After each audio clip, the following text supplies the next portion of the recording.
Hey team, welcome back to my channel. In this video, we're going to be looking at the PostgreSQL function age. Got 7 working examples. Let us look at the age function. Here you can see I say select age, timestamp, and then 1776, July the 4th.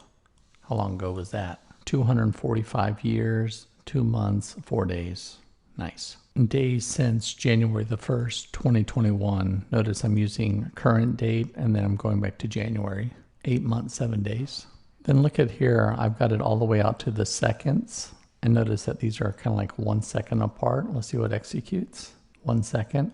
And then notice here, I'm at the millisecond. And it's all the way out to 88 milliseconds.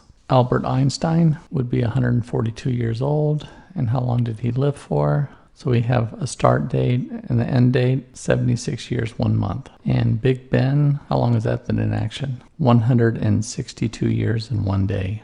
Nice. Isaac Newton, let's see how long it's been since he's been around. Wow, 378 years. How old was he when he died? 84 years age. And our last one is William Shakespeare. How long has it been? 405 years. Incredible.